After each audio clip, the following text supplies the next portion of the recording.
அனைவருக்கும் வணக்கம். இன்றைக்கு நாம் பார்க்கக்கூடிய செய்தி, பேசக்கூடிய பொருள் என்பது ஆங்கில புத்தாண்டு 2020 26 ஆங்கில புத்தாண்டு 2026 பிறந்திருக்கிறது. இந்த பிறந்த அந்த வாழ்த்து செய்தியில் தமிழ்நாட்டு அரசினுடைய முதலமைச்சர் திரு மு.க.ஸ்டாலின் அவர்கள் ஒரு அறிவிப்பை வெளியிட்டிருக்கிறார். தன்னுடைய கட்சி தொண்டர்களுக்கு ஒட்டுமொத்த தமிழ் மக்களுக்கும் அந்த அறிவிப்பை வெளியிட்டிருக்கிறார். என்ன அறிவிப்பு அது? இந்த ஆண்டு நாம் திராவிட பொங்கலை நம் வீட்டில் கொண்டாட துவங்க வேண்டும்.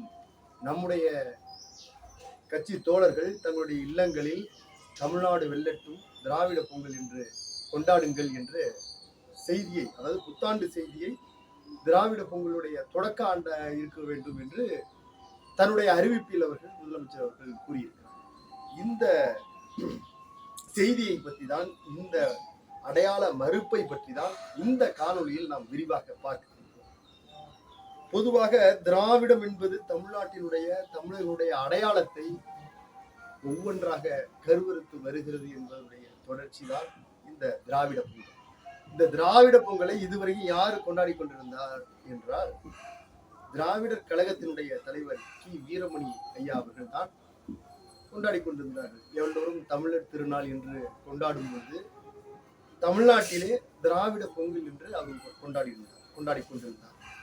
தற்போது திமுக அரசு திராவிட பொங்கல் என்று அறிவிப்பை வெளியிட்டிருக்கிறது. 2026 தேர்தல் நேரிடும் இந்த சூழலில் இப்படி ஒரு அறிவிப்பை மு.க.ஸ்டாலின் அவர்கள் அறிவித்திருக்கிறார். இந்த தேர்தலுக்கு முன்பாக நடந்த தேர்தலில் முழுக்க முழுக்க தமிழர் என்று வாக்குகள் சேகரித்து முதலமைச்சர் திரு மு.க.ஸ்டாலின் அவர்கள் பதவியேற்கும் பொழுது தன்னுடைய அந்த பதவி ஏற்ற பிறகு பேசக்கூடிய பேச்சில் திராவிட மாடல் அரசு என்கின்ற ஒரு சொற்கோவையை உருவாக்கினார். அதுக்கு முன்பாக அண்ணா அவர்கள் பயன்படுத்தியது, தற்போது அவர் திராவிட மாடல் அரசு என்று அதில் குறிப்பிட்டிருந்தார். இப்பொழுது இது செஞ்சுட்டு இருக்காங்க. இவங்க தொடர்ச்சியாக தமிழருடைய அடையாள மறுப்பை எவ்வாறெல்லாம் செய்து வருகிறார்கள் என்று ஒவ்வொன்றாக நாம் பார்க்கிறோம். தமிழ்நாட்டினுடைய இந்த வேலை வாய்ப்பு, ஒவ்வொரு சாதிகளுக்கும் எத்தனை விழுக்காடு வேலை வாய்ப்பு என்கின்ற ஒரு பட்டியல் இருக்கிறது. அதில் பட்டியல் வகுப்பை சேர்ந்தவர்களுக்கு என்னென்ன சாதி எல்லாம் பட்டியல் வகுப்பில் வருகின்றன என்பது ஒரு பட்டியல் தமிழ்நாடு அரசினுடைய அரசிதழில் இருக்கிறது. அந்த அரசிதழில் ஆதி ஆந்திரர், ஆதி கன்னடர், ஆதி மலையாளி, ஆதி கேரளா அல்லது இப்படி இருக்கிறது. அடுத்ததாக இருப்பது ஆதி திராவிடர் என்று வந்திருக்கிறது. அந்த இடத்தில் என்ன இருக்க வேண்டும்? ஆதி தமிழர் அல்லது ஆதி தமிழ்நாட்டை சேர்ந்தவர் அப்படி என்று இருக்கலாம், இல்லை ஆதி தமிழர் என்று கண்டிப்பாக இருக்கலாம்.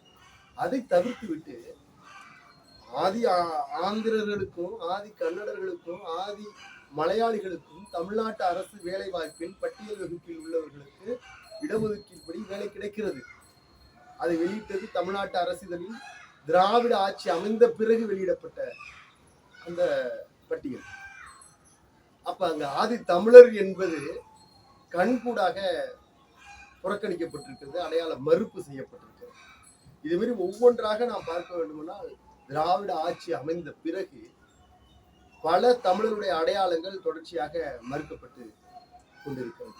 சமீபத்தில் அண்மையில் இன்னொரு செய்தி நடந்துச்சு. சேலம் ஏற்காடு செல்லக்கூடிய அந்த மலைப்பாதையில் 8வது குண்டூசி வளைவில் தகடூர் அதியமான் சாலை அல்லது வளைவு என்கின்ற அந்த கொண்டையூசி வளைவில் திடீரென்று தந்தை பெரியார் கொண்டையூசி வளைவு என்று பெயரை மாற்றிவிட்டார்கள் ஆட்சியாளர்கள். அந்த பகுதியில் உள்ள நாம் தமிழரை சேர்ந்த தமிழர்கள் அந்த பெயரை அகற்றிவிட்டு ஏற்கனவே இருந்தார் போல் தகடூர் அதியமான் கொண்டையூசி வளைவு என்று மாற்றினார்கள். மிகப்பெரிய ஒரு பேசு பொருளாக சமூக ஊடகங்களில் இந்த செய்தி இருந்தது.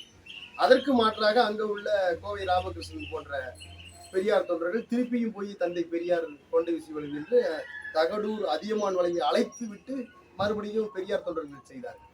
இப்படி தமிழர் அடையாளங்களை திட்டமிட்டு மறைப்பதில் பெரியார் தொண்டர்களும் திராவிட அந்த வம்சாவளியிலும் தொடர்ச்சியாக ஈடுபட்டுக் கொண்டிருக்கிறார். கடைசியாக கிடைத்த செய்தி, அரசே அதை மாற்றி தகடூர் அதியமான் சாலை என்று வைத்துவிட்டது.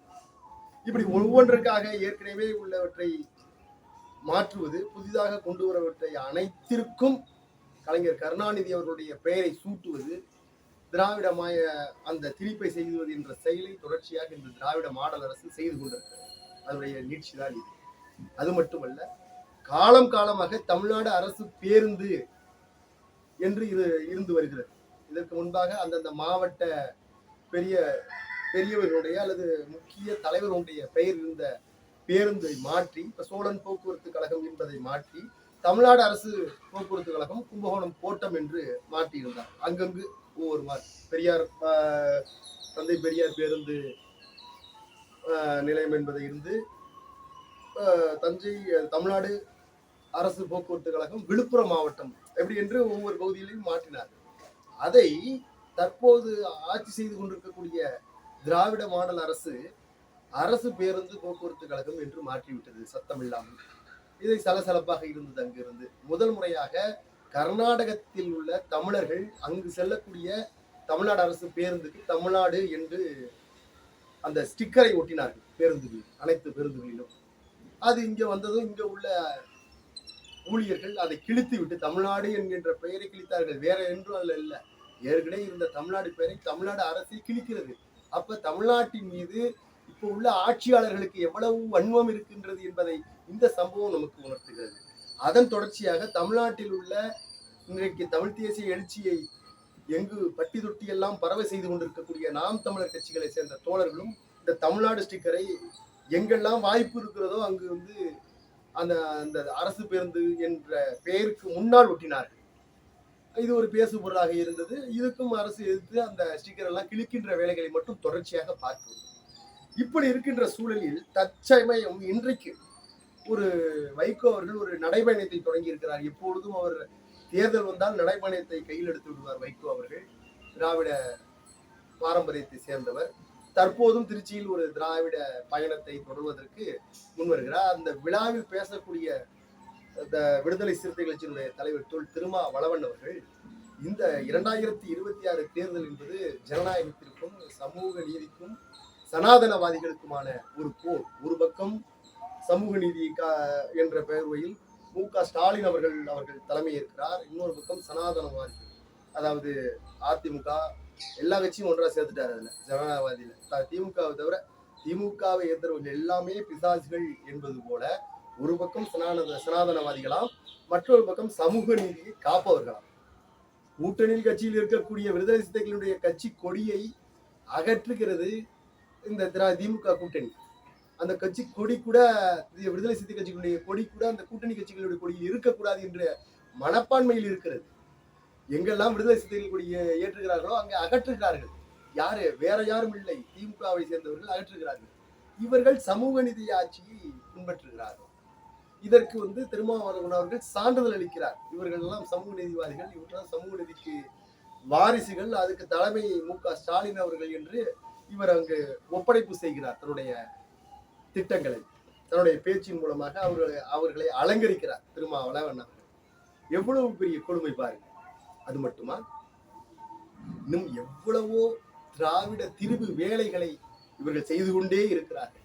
தன் வாழ்நாள் முழுவதும் செய்து கொண்டிருக்கக்கூடிய திராவிடத்தை தோலுரித்துக் கொண்டிருக்கக்கூடிய ஐயா பே மணியரசன் அவர்கள், தமிழ் தேசிய பேரியக்கத்தைச் சேர்ந்த தலைவர் ஐயா பே மணியரசன் அவர்கள் தொடர்ச்சியாக திராவிடத்திற்கு எதிரான அந்த மாயையை தோலுரித்துக் கொண்டிருக்கிறார்.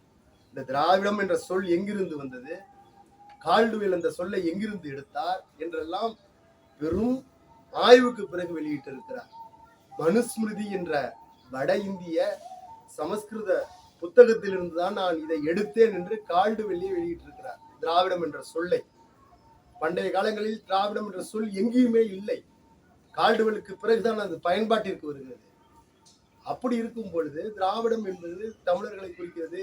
இங்கு உள்ள கன்னடர்களையும் ஆந்திரர்களையும் கேரளாவில் உள்ளவர்களையும் சேர்ந்து குறிக்கின்ற ஒரு சொல் திராவிடம் என்று நம் தலையில் திரித்து தமிழ்நாட்டில் மட்டும் வைத்து இன்றைக்கு அரசியல் செய்து கொண்டு தமிழர் என அடையாள மறுப்பை செய்து கொண்டிருக்கிறார் இன்றைய ஆட்சியாளர்.